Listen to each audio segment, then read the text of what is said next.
आप सभी को जय मसीह की। आज परमेश्वर के वचन में आप सभी का स्वागत है। आप जब परमेश्वर के वचनों की आशीषों को प्राप्त कर रहे हैं और आप नए जुड़ रहे हैं तो आप जरूर से जरूर इसे लाइक करें, शेयर करें और सब्सक्राइब करें और परमेश्वर के वचन की आशीषों को औरों तक पहुंचने के लिए आप सहायता को करें।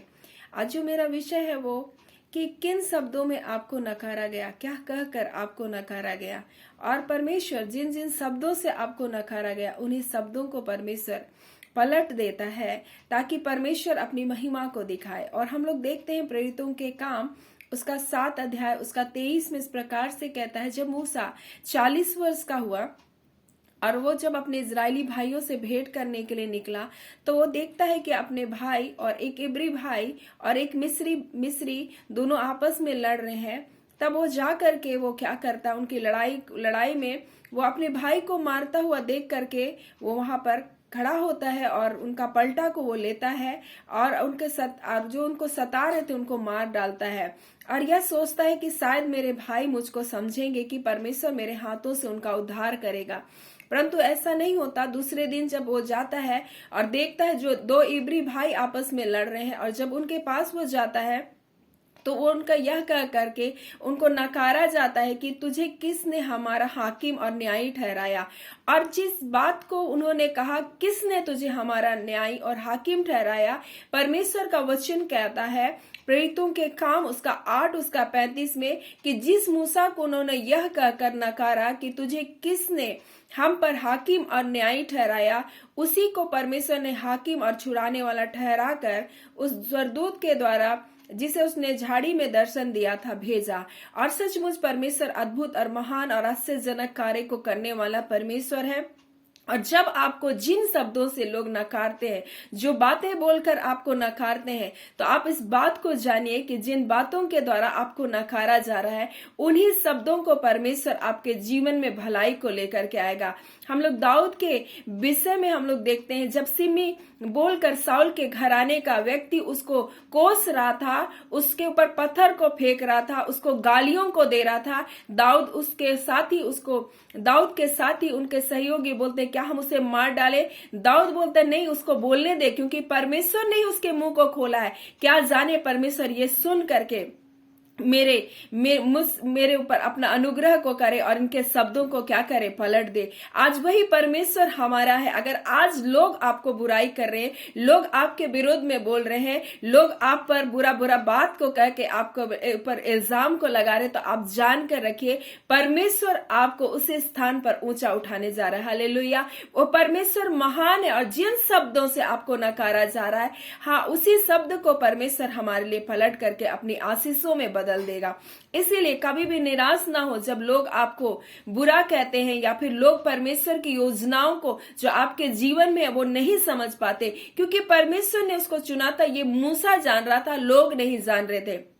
उसी प्रकार से हम दाऊद के बारे में देखते हैं, पहला सामुएल में उसमें 17 उसका 26 में इस प्रकार से है, उसे अपने लोगों के लिए जलन को हुआ।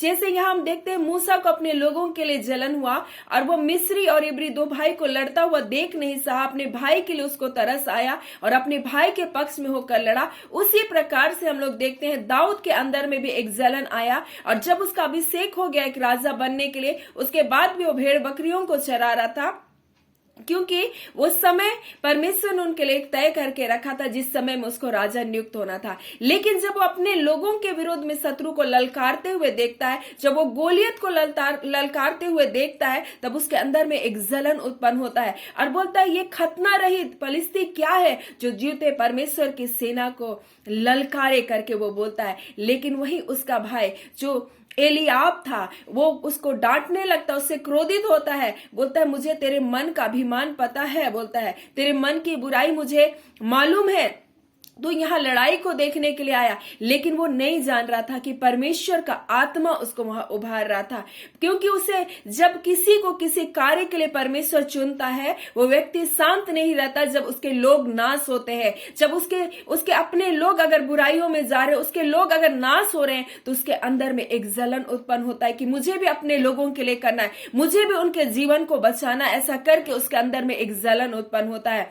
लेकिन लोग नहीं समझते, इसलिए लोग बुरा बोलते हैं, और इसलिए जब वो बुरा बोलते हैं, परमेश्वर उन्हीं शब्दों को पलट करके परमेश्वर अपनी भलाई को प्रकट करता है। जैसा उसने मूसा को कहा था, तुझे किसने हमारा हाकिम और न्यायी बना दिया, परंतु उसी परमेश्वर ने उसे उनका हाकिम और उनका छुड़ाने वाला बना दिया।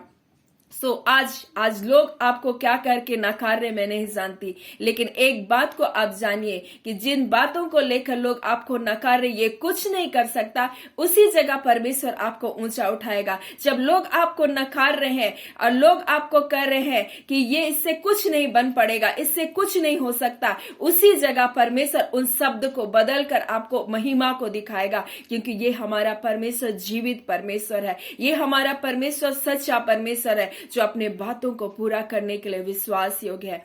आज के वचन के द्वारा परमेश्वर आप सबको बहुत ऐसे आशीष दे। आइए हम प्रार्थना करें। धन्यवाद देते हैं पिता परमेश्वर, प्रभु यीशु के नाम से पिता, हम आपके निकटता में आते हैं पिता, आपकी हुजूरी में आते हैं खुदावन परमेश्वर पिता।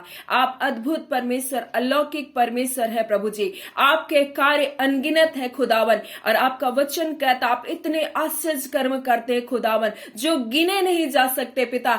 आज खुदावन परमेश्वर प्रभु जी, आप अपने बच्चों के लिए इतने आश्चर्य कर्म को दिखाइए प्रभु, कि वो गिनना भूल जाए खुदावन परमेश्वर पिता। आप अपने बच्चों के जीवन में ऐसी भलाइयों को दिखाइए प्रभु, जिन शब्दों से उनका हृदय तोड़ा गया प्रभु, उन्हीं शब्दों को परमेश्वर प्रभु पलट कर अपनी भलाई को उनके जीवन में दिखाइए परमेश्वर, और वो जान सके परमेश्वर कि तू जीवित परमेश्वर है। अपने नाम की महिमा को पिता, वो नाम जो परमेश्वर सर्वश्रेष्ठ नाम है प्रभु, जो यीशु नाम है प्रभु, उसके द्वारा मांगते हैं खुदावन परमेश्वर कि आप अपनी भलाई को परमेश्वर आपके लोगों के जीवन में आप पूरा कीजिए पिता, और अपने बच्चों को ऊंचा उठाइए पिता।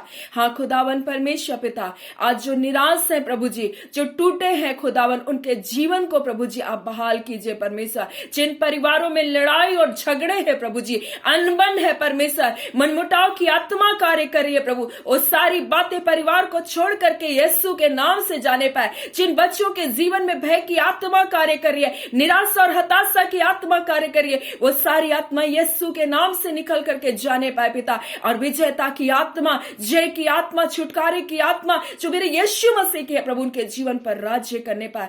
आपके वचन का सामर्थ, आपके वचन की आशीष यीशु के नाम से उनके जीवन में आने पाए पिता। हम आपका धन्यवाद करते हैं पिता, एक नए दिन के लिए तमाम आशीष, भलाई, बरकत, जय, छुटकारे के लिए पिता, जो आपने अपने बच्चों के लिए आज के दिन रखी प्रभु, यीशु के नाम से प्रभु नए दिन की आशीष को आपके बच्चों के लिए लेते हैं पिता, और आपका धन्यवाद करते हैं। आप अपने बच्चों को अपनी भलाइयों से आज के दिन तृप्त करने जा रहे हैं, अब जय और छुटकारे को दिए हैं पिता अपने वचन के द्वारा, आपका धन्यवाद करते हैं। सारी आशीष सुरक्षा के लिए पिता आपका धन्यवाद। प्रार्थना हम यीशु के नाम से मांगते हैं, दया सुने अनुग्रह से ग्रहण कर लीजिएगा, आमीन। परमेश्वर आप सबको बहुत ऐसे आशीष दे।